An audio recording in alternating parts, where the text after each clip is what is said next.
ఓటమి భయంతోనే టీడీపీ సానుభూతి పరులపై వైసీపీ నాయకులు దాడులకు పాల్పడుతున్నారని విశాఖ జిల్లా టీడీపీ గాజువాక అభ్యర్థి పల్లా శ్రీనివాసరావు విమర్శించారు.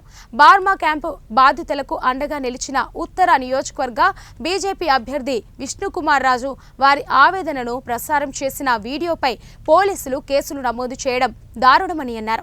ఎన్నికల రోజున తెనాలిలో సాఫ్ట్వేర్ ఇంజనీర్ సుధాకర్ పై వైసీపీ అభ్యర్థి శివకుమార్ దాడి చేస్తే ఓ పత్రిక మాత్రం ఎమ్మెల్యేపై ఓటర్ దాడి చేశాడంటూ తప్పుడు కథనం ప్రచురించిందన్నారు. ఆ పత్రికపై ఎందుకు కేసు పెట్టలేదని ప్రశ్నించారు. మనం బాధితులకు అండగా ఉంటాం, మానవత్వం అంటాం. అది తప్పుల తర్వాత పెట్టండి. ఎవరైనా బాధతో డబ్బులతో తగిలి ఉన్నారంటే వాళ్ళ పక్షాన్ని నించొని మనం మాట్లాడడానికి ఎప్పుడు ప్రయత్నాలు చేస్తాం. ఇక్కడ వైసీపీ నాయకులకి ఓటమి భయంతోనే ఈ కుట్రలు ఈ కేసులు పెడుతున్నారని చెప్పేసి మేము తెలియజేస్తున్నామండి.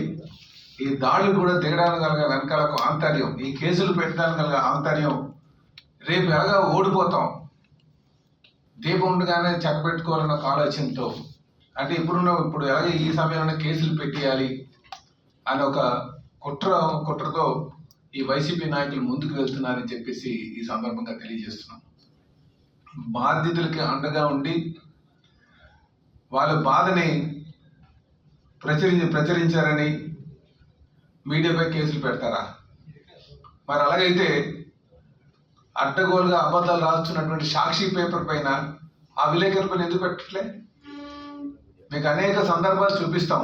సాక్షి పేపర్లో వచ్చినటువంటి మీడియా ఆ కథనాలు వెనకాల ఎంత దారుణం అంటే అంత దారుణమైనటువంటి రాతలు. కనుక ఈరోజు కేవలం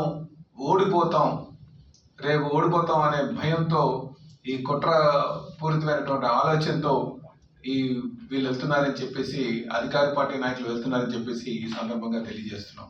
ఇప్పుడు ఈరోజు ఎంత దారుణం అంటే బాధితుల్ని అందరూ విష్ణుకుమార్ రాజు గారి దగ్గరికి వచ్చారు. విష్ణుకుమార్ రాజు గారి దగ్గరికి వచ్చి ఆయన మీడియా సమక్షంలోనే అందరితో వాళ్ళు చెప్పారు, బాధితులు ఇలాగ మేము టీడీపీకి కూటమికి ఓటు వేసాం అని చెప్పడంతోనే మా పైన దాడి జరిగిందని. దాని పూర్వపరాలన్నీ కూడా మీరు వెరిఫై చేసుకోండి. ఇప్పుడు మనకి మీరు ఉదాహరించుకుంటే, ఇప్పుడు ఆడపిల్ల వెళ్ళి కేసు పెడితే కేసు పక్కన ఆవిడ పక్షానే ఉంటారు. భార్య వెళ్ళి కంప్లైంట్ ఇస్తే భార్య కంప్లైంట్ తీసుకుంటారు, కానీ భర్త కంప్లైంట్ తీసుకుంటారు. అలాగే ఒక సైకిల్ వాడిని కారు గుద్దేసింది అనుకోండి, కారు గుద్దుతుంటే సైకిల్ వాడి పక్షాన్ని ఉంటాం, లేకపోతే కారు వాడి పక్షాన్ని ఉంటాం, దెబ్బలు తగిన వాడి పక్షాన్ని ఉంటాం.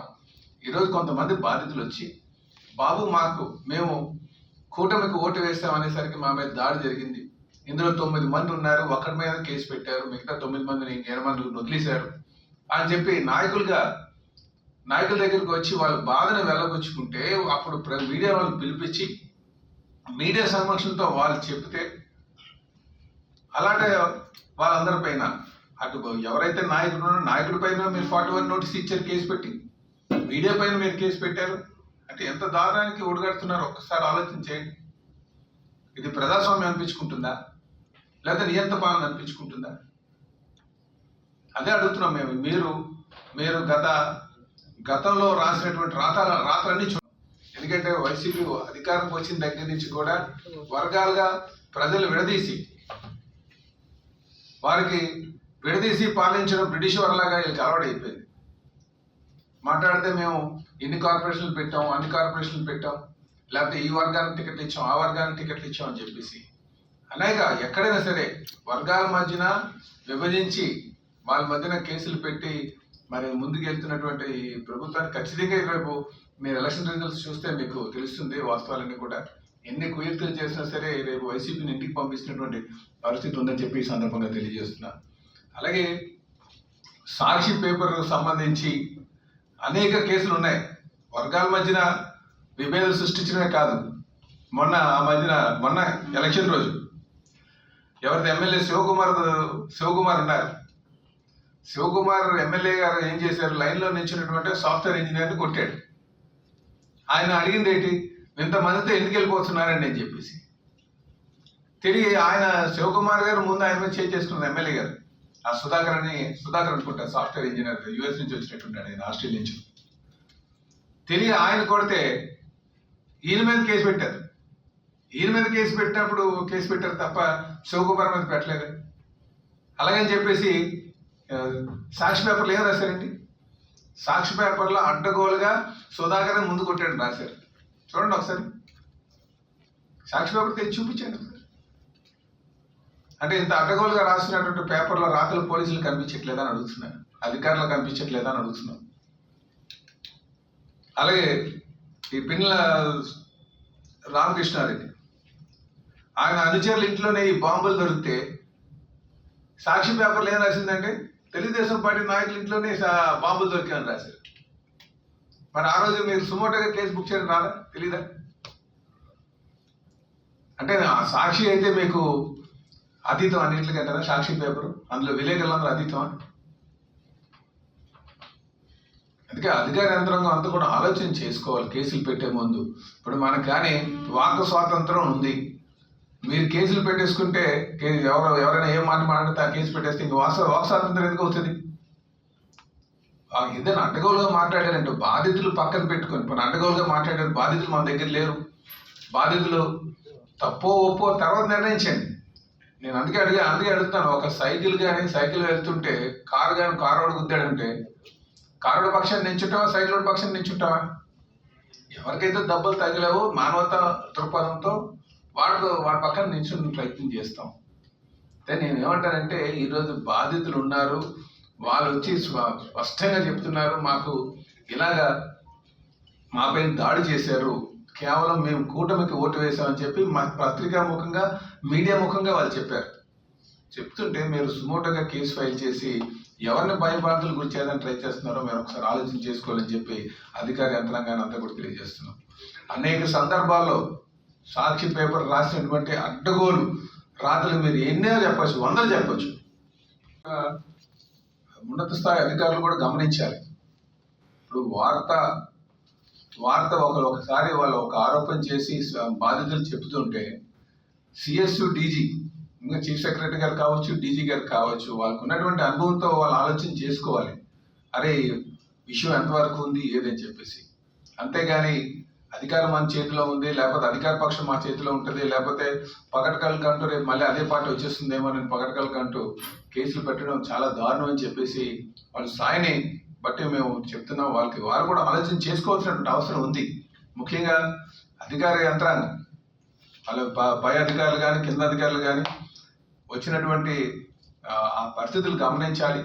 నాయకులు ఎంతవరకు ఉన్నారు, వాళ్ళ క్రెడిబిలిటీ ఏంటి? విష్ణుకుమార్ రాజు గారు అంటే అడగోలుగా వెళ్ళే మనిషి ఆయన 41 నోట్స్ ఇవ్వడానికి. అంటే ఈరోజు మీరు ఎవరు గొంతుకు నొక్కడానికి ప్రయత్నాలు చేస్తున్నారు కేసులు పెట్టి? సాక్షులు బాధితుల పక్షాన్ని ఉండకూడదా? పోలీస్ యంత్రాంగం అంతా కూడా ఆలోచన చేసుకోవాలి, అధికార యంత్రాంగం అంతా ఆలోచన చేసుకోవాలి. అదే కాకుండా అందుకే మేము చెప్తున్నాం, వర్గాల మధ్యన విభేదాలు సృష్టించడం వైసీపీ నాయకుల యొక్క నైజం అని చెప్పి తెలియజేస్తున్నాను. అలాగే యంత్రాంగాన్ని దుర్వినియోగం చేయడం, ఇష్టానుసారం దుర్వినియోగం చేయడం వీళ్ళు నైజం అని చెప్పి, అలాగే సాక్షి ద్వారా ప్రజలను తప్పుదోవ పెట్టించడానికి ప్రయత్నం చేస్తుండడం కూడా వీళ్ళు మొదటి నుంచి గత 10 సంవత్సరాల నుంచి 15 సంవత్సరాల నుంచి చేస్తున్నటువంటి పరిస్థితి ఉంది. కనుక మీరు పోలీస్ యంత్రాంగం కానీ అధికార యంత్రాంగం కానీ ఒక్కసారి ఆలోచన చేసే ముందు కేసులు మిగతా మీడియా వాళ్ళ మీద కేసులు పెట్టేటప్పుడు సాక్షిని కూడా మీరు కూడా కేసు పెట్టాల్సినటువంటి అవసరం ఉంది. సుమోటోగా మీరు తీసుకున్నారంటే, సుమోటోగా తీసుకున్నారు అన్నప్పుడు మరి సాక్షి మీద కూడా తీసుకోవాలి కదా సుమోటోగా.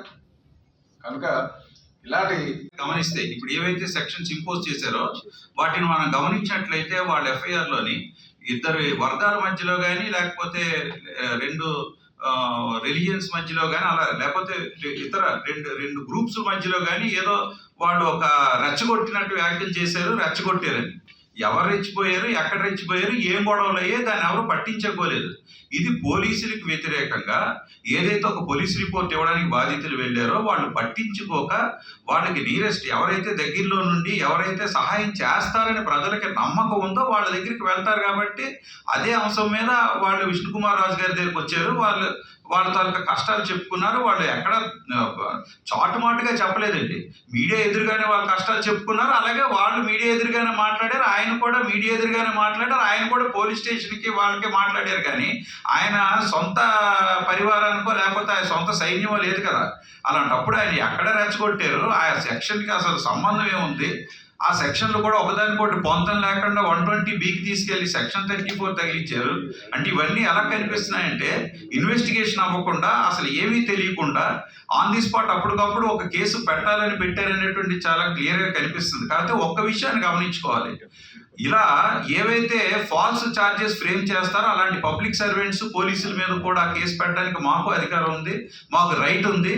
అందువల్ల మేము రాజ్యాంగంలోని పౌరులకి అందరికీ ఎవరైనా సరే నాయకులైనా ఎవరికైనా సరే హక్కులు సమానంగానే ఉంటాయి. అందువలన ఇలాగా ఏవైతే తప్పుడు కేసులు పెడతారో లేకపోతే తప్పుడు ఛార్జెస్ ఫ్రేమ్ చేస్తారో వాటి వలన ఎవరికైతే నిజమైన బాధితులకి నష్టం జరుగుతుందో అలాంటి వాటిలో యాక్షన్ తీసుకోవడానికి ఏవైతే ఉన్నాయో ఆ ప్రొవిజన్స్ కూడా మేము ట్యాప్ చేస్తాం. అందువలన ఇలాంటి చర్యలు ఇప్పటికిప్పుడే ఇంకా వెంటనే ఆపాలని మేము ఖచ్చితంగా డిమాండ్ చేస్తున్నాం. లేని పక్షంలో చరిత్ర జరిగిపోయినంత మాత్రాన వెనక్కి తీయకూడదని లేదు. క్రిమినల్ జ్యూరిస్ప్రుడెన్స్కి ఎప్పుడూ కూడా లిమిటేషన్ లోకల్ స్టాండింగ్ ఉండదు. పాత కేసులన్నీ తవ్వి మొత్తం అన్నీ కూడా సాక్షిలోని ఎన్ని తప్పుడు కథనాలు ఉన్నాయో వాటి తరపున ఇటు ప్రజల తరపున అటు మీడియా సోదరులకు కూడా అందరికీ కూడా మేము సపోర్ట్ చేస్తూ అందరి తరపున కూడా మేము లీగల్గా న్యాయ పోరాటం చేస్తామని చెప్పి తెలియజేస్తూ సెలవు తీసుకుంటున్నాను.